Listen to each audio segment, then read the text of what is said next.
Each night, a new bride faced execution at dawn. Her only weapon against this grim fate, a single, unfinished story.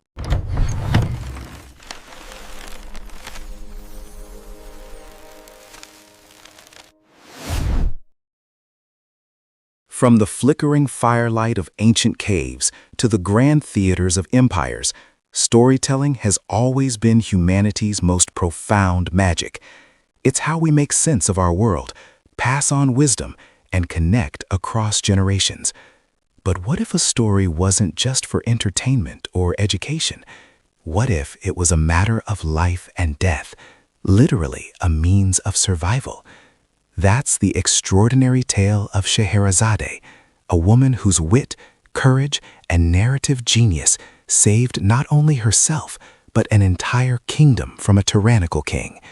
Her legend, woven into the very fabric of 1001 Nights, explores the ultimate power of words. Our journey begins with Scheherazade, the legendary queen, daughter of the Grand Vizier, and the central narrator of 1001 Nights, or the Arabian Nights. While she is a fictional character, her story is a powerful emblem of intellect, bravery, and the life-saving potential of narrative. Unlike many heroines, Scheherazade doesn't wield a sword or command an army. Her weapon is her mind, her shield is her voice, and her battleground is the imagination of a king whose heart has turned to stone. The collection we know as 1001 Nights isn't the work of a single author, but a sprawling tapestry of tales woven over centuries.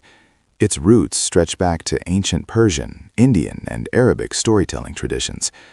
Scholars believe the frame story of Scheherazade and Shahryar likely originated from an ancient Persian work called Hazar Afsan, meaning 1,000 legends.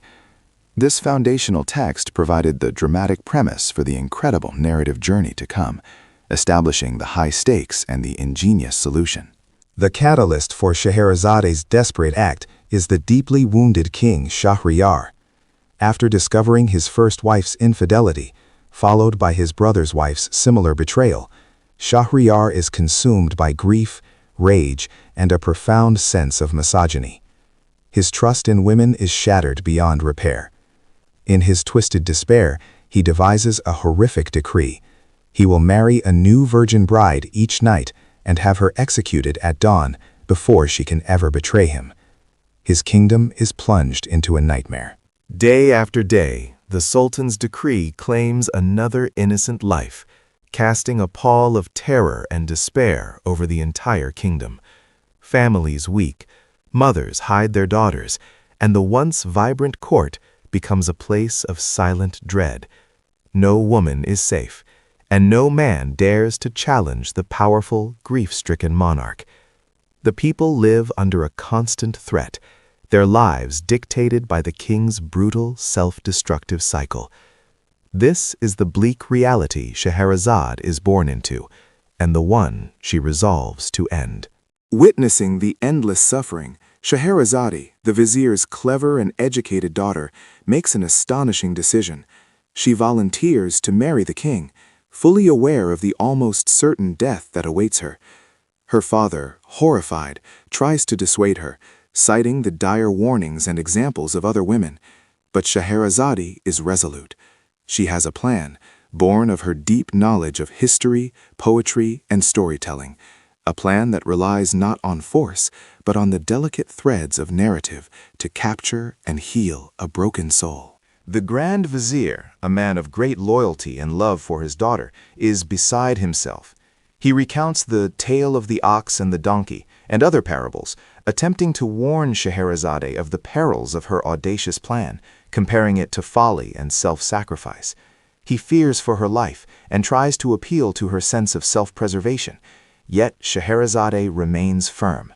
Her conviction is unshakable. She believes her wisdom and wit are strong enough to confront the king's madness. Her determination is a testament to her extraordinary courage.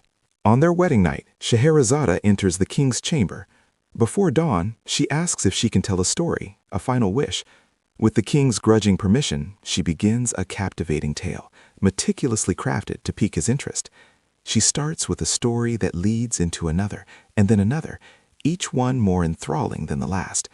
But as the sun begins to rise, signaling her execution, Scheherazade pauses, leaving the narrative on a thrilling precipice.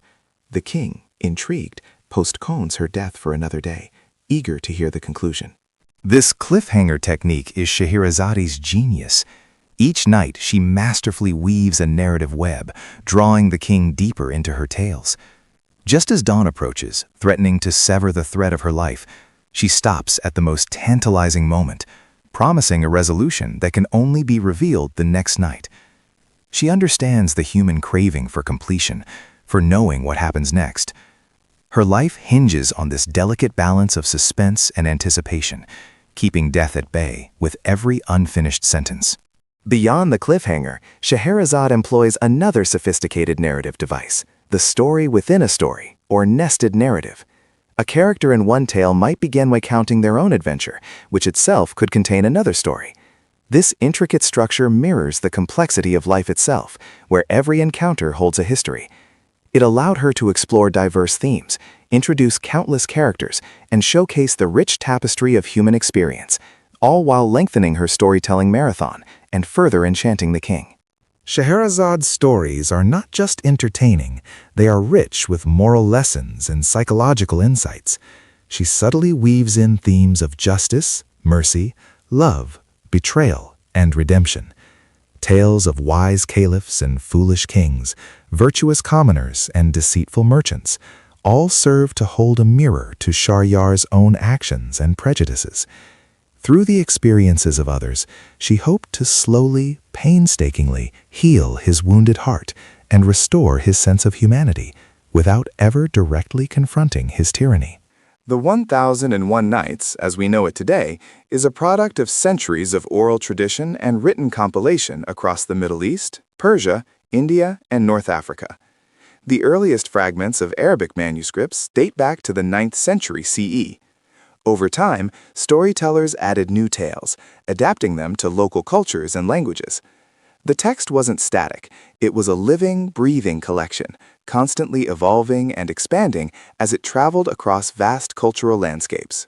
While fragments exist earlier, one of the earliest substantial Arabic manuscripts of 1001 Nights dates to the 14th century from Syria. This manuscript, discovered by researcher Muhsin Mahdi, is considered crucial for understanding the foundational text. It provides insight into the stories that were central to the collection before later European editions. These early texts show the bedrock of the Arabian Nights, rooted deeply in the medieval Islamic world, laying the groundwork for its global fame. The collection gained widespread international fame through Antoine Galland's French translation, Les Mille et Une Nuits, published between 1704 and 1717. This was the first European version and significantly shaped Western perceptions of the tales. Crucially, Galland added stories like Aladdin's Wonderful Lamp and Ali Baba and the 40 Thieves, which were not present in his original Arabic manuscript, but were acquired through oral tradition from a Syrian Maronite storyteller named Hana Diag. These additions became some of the most beloved tales. Galland's translation sparked a global fascination, leading to numerous other translations and adaptations across Europe and beyond. The Arabian Nights introduced Western audiences to a vibrant, fantastical world of genies, flying carpets, and exotic adventures. This translation phenomenon transformed the collection from a regional folktale compilation into a cornerstone of world literature, influencing countless writers, artists, and composers, forever intertwining Eastern and Western imaginations. As the nights stretched into months and then years, Scheherazade continued her extraordinary performance. Over 1001 nights, the king's initial rage and hardened heart slowly began to soften. The constant exposure to tales of love, loyalty, forgiveness, and moral consequence chipped away at his cynicism.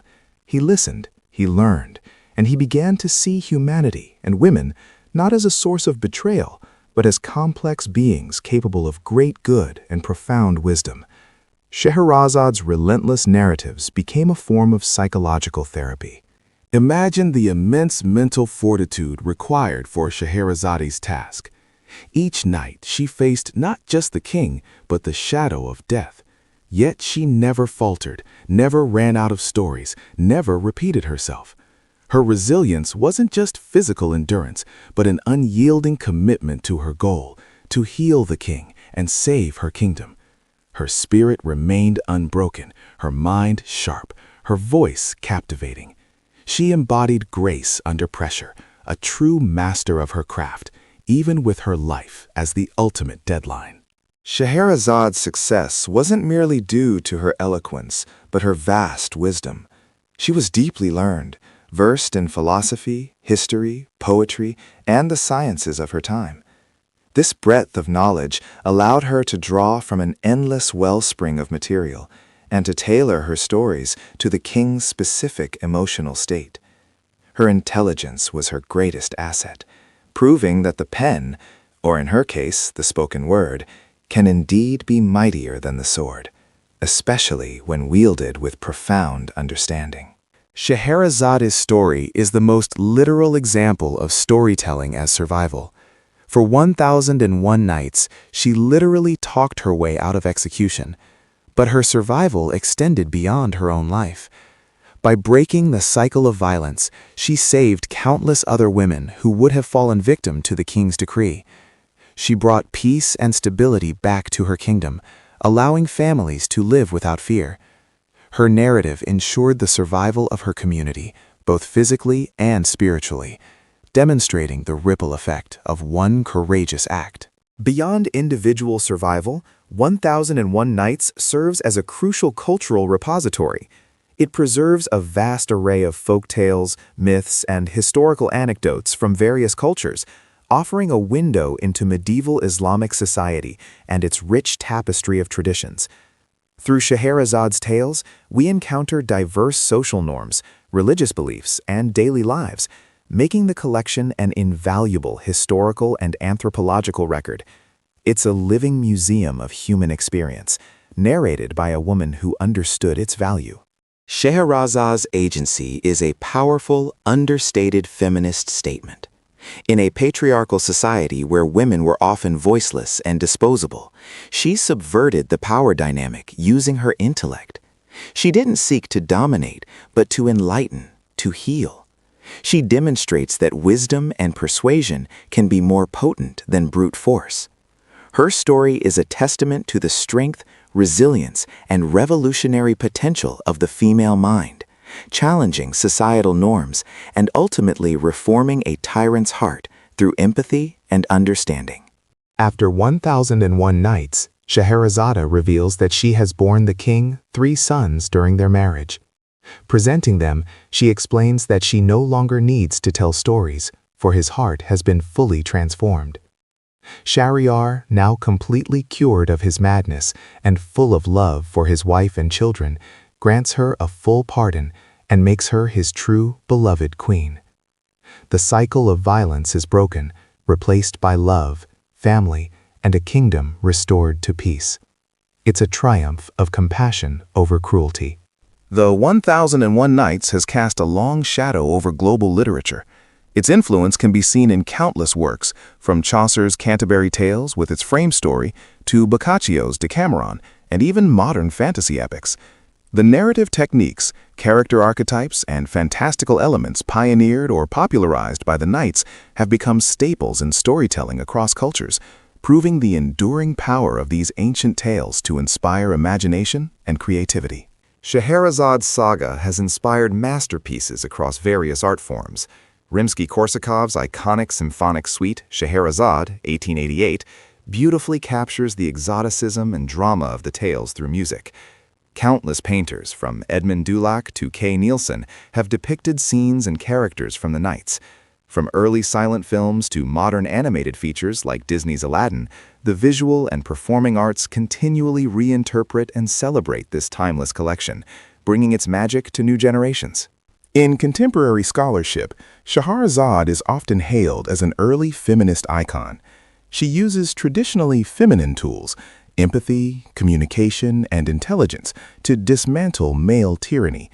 Her story is a powerful exploration of female agency and resistance, proving that intellectual strength can overcome physical threat. She represents the triumph of the mind over brute force and compassion over vengeance, offering a timeless model of how ingenuity can challenge and ultimately transform oppressive systems. Why does Scheherazade's story continue to resonate today, centuries after its inception? Because it speaks to universal human experiences, the power of empathy, the triumph of intelligence over cruelty, and the fundamental human need for connection and meaning. In a world often grappling with conflict and division, her tale reminds us of the transformative potential of narrative, how stories can build bridges, heal wounds, and, quite literally, save lives. Her wisdom remains a beacon for us all. Sheherazade's legacy is more than just a collection of tales. It is a testament to the enduring power of the human spirit and the transformative magic of storytelling itself. She didn't just tell stories, she crafted a lifeline, weaving reality into fantasy until the boundaries blurred. And in doing so, she changed a king, saved a kingdom, and gave the world an immortal treasury of imagination. Her voice, echoing through 1001 nights, reminds us that a single story can change everything. And that, truly, is where the magic lies.